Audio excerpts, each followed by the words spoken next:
This is the fifth presentation given at the 2024 National Gun Conference. This is by KAP's Australia Party's Nick Dametto on the topic Communicating with Politicians. The next presentation is from Nick Dametto, who's the member for Hitchinbrook for KAP's Australia Party, and this actually is a pre-recorded presentation, so I'll hit play now. Our next speaker is Nick Dametto. He's a member for Hitchinbrook in Queensland, and his topic is communicating with politicians. And I think Nick, Hitchinbrook is in the top half of Queensland and northern Townsville. Okay, and you're the deputy leader of KAP's Australian Party. You were elected in November 2017, and you've got a background in metal fabrication and mining, and interest in everything from water skiing to drag racing, motocross, and shooting. So thank you for joining us. Thank you, Neil, and also thank you for everyone in the Australian shooting community that's logged in this afternoon. My background in shooting, I've grown up on a sugarcane farm, so started with an air rifle and then progressed to a 22 as a child and eventually up to a 410. Spent a fair bit of time as a young fella duck shooting with my father, and then as I progressed into adult life, got into pig hunting as well as roo shooting. These days, I'm an avid pistol shooter, and I spend a fair bit of time making sure I'm getting my shoots done for the year and up there at the Townsville Pistol Club. Okay, and in terms of your topic today, communicating with politicians, the floor is yours. Yeah, so whenever any shooting organisation or shooting fraternity wants to get together and communicate with politicians, it can always be a tricky way to sort of try and figure out ways to broach that. But the thing I've learned over the 2 terms of Parliament, 7 years that I've been in the Queensland Parliament, is most politicians are really only concerned about one thing. And this might be a cynical way of looking at it, but most politicians are interested in holding their seat, but also keeping their constituents and people in their area happy. So I've found over the years, the best way to communicate with ministers is to demonstrate strength in numbers. So that's one of the reasons why I push very heavily for people to become licensed firearm owners here in Queensland, because most Queensland politicians, I think politicians in general, they're always looking at the numbers, and they're looking at those marginal seats, and they're making sure that they've got the numbers to hold those marginal seats. And as shooters, it doesn't matter what organisation you're involved with, as shooters, if you can demonstrate to those politicians that there are numbers there, and there is enough numbers to sway votes on a point that actually matters to those voters, you'll actually get those politicians' ears to prick up.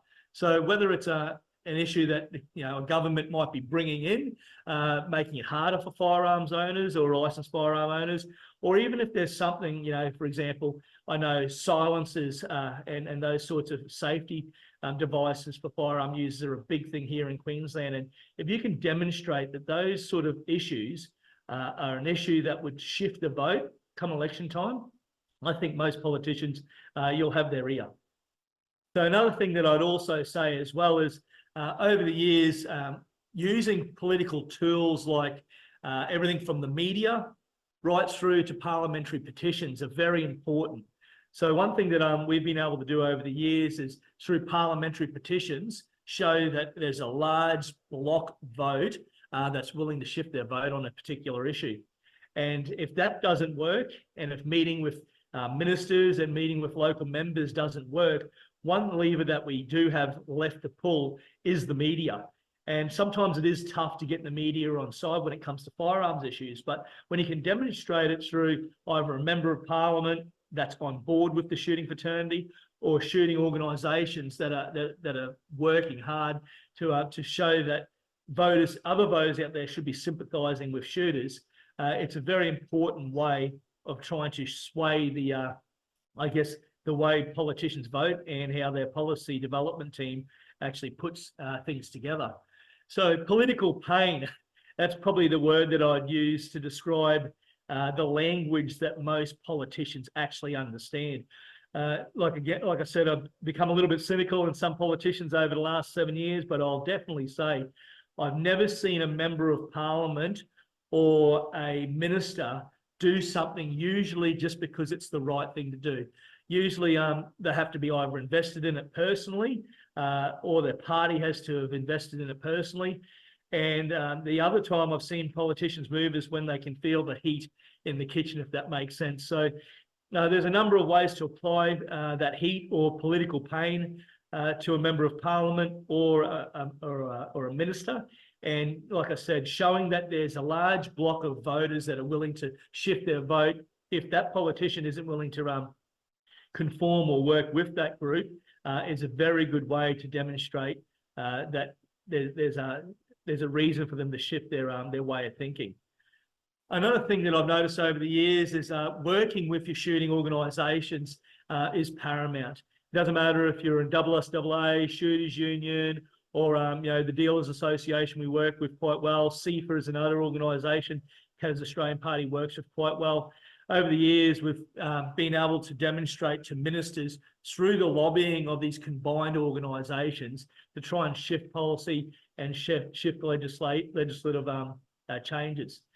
And one thing that is important, I think, to note today is sometimes there can be a little bit of argy-bargy between different organisations, and it doesn't matter what you're into. It doesn't matter if it's mining. It doesn't matter if it's in all sorts of different sports. There's always going to be different organisations with different, I guess, specific directions they want to take the group in. But what I've found is every organisation in the shooting fraternity here in Queensland, Australia, plays a very important part in making sure that the whole of message gets through to government. Different organisations, I find, have different tactics, and both tactics and all different tactics work at the right time. But I think it's important to acknowledge that everyone plays a very important part in shaping Queensland and Australian firearms policy with governments. Another point I'd like to also make is I'd definitely be looking coming into. Well, we've got the October election coming up here in Queensland, and any shooters out there that are actually looking for where to park their vote, where's a safe place to park their vote as a Queensland or an Australian shooter, go for parties that have a strong history in sticking up for the licensed firearm owners. I'm not saying this because I'm with Canada's Australian Party, but I do say do some research, find out about your local member. Their party might not be strong on firearms issues, or not as strong as the Canada's Australian Party or shooters, different other shooting parties.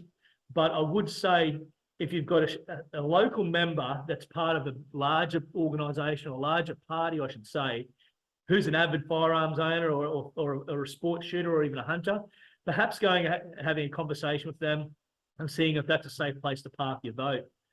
I've also had multiple conversations with people that have they're looking to back a political party, and sometimes it's backing a political party with support online, support by helping out when it comes to elections, but also financial support. And I always say if you're going to help a party out, help a party that's actually fighting for firearms issues. So there's a number of people in say, the Greater Brisbane area that back Canada's Australian Party, and not because we're going to be able to get a member elected in their area, but the important thing is having elected members in the Queensland or the Australian Parliament or whatever state you're in that actually are in there doing the grunt work and fighting for your organisation and your right to be a licensed firearm owner in this great country. Okay, look, thank you for that, Nick. I guess one of the key messages is back your local MP that'll back shooting, and if that fails, then you can always back your local AFL football team, as I can see you've got there. You talk raises a couple of interesting points, and of course we don't have the benefit of feedback from the panel today, so I'm just going to fill that void a little bit. Interesting that you talk about political pain, that's actually the currency that we have to deal in.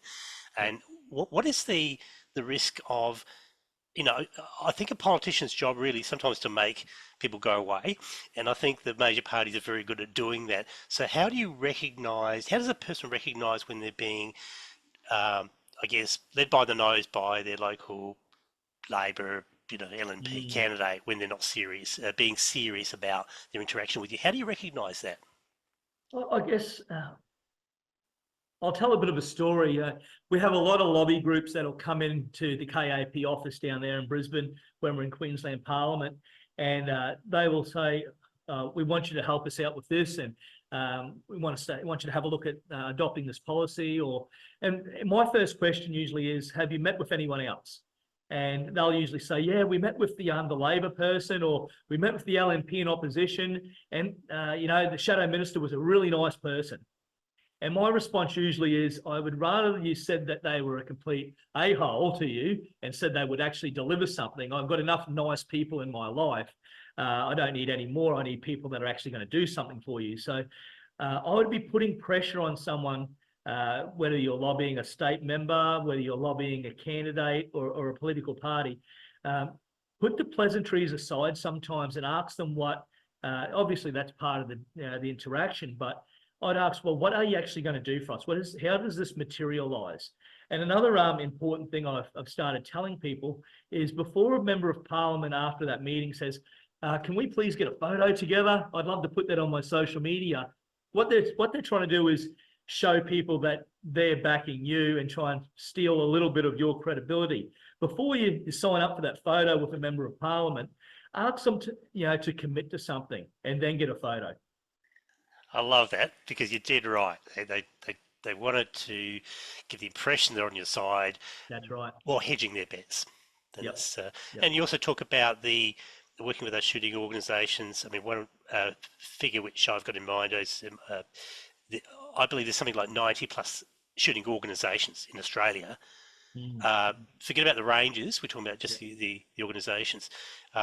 We tend to hear about the top few, but not a lot of the boutique ones and small ones. And yeah, I mean, these are all people who I think need to hear that message and realise that politics will never leave them alone. Yeah, no, we never achieve anything alone. And one thing we need to all understand is it is strength in numbers. There's nothing better for a government than dividing and conquering any sort of group. Doesn't matter if it's if you've got football organisations fighting over the same bucket of funding, or you've got shooting organisations fighting about what's the proper legislation that reflects the view of all of the Queensland or Australian shooters out there. So if you can come to a point where you can agree on stuff and stay strong on that. I like the whole, the Spartan sort of way of fighting. We're a small group, really, shooters, compared to the rest of Australia. But if we stick together, if we hold the line, if we, work with our shields and hold the shell together, we're pretty impenetrable. But as soon as they see that there's a weakness or a chink in the armour, that's what politicians and that's what I guess policy advisors will go after. So strength in numbers, but also sticking together. Okay. Oh, Nick, look, thank you so much for your time today. I see the Suns didn't quite get up against West Coast Eagles, so they didn't. But we've got the Suns in the Northern Beaches here at Townsville. Hopefully, they get up this afternoon. Good man. Okay, look, Nick, thank you so much for your time. Thank you. Thank you so much. Cheers, Neil, and thank you everyone for tuning in.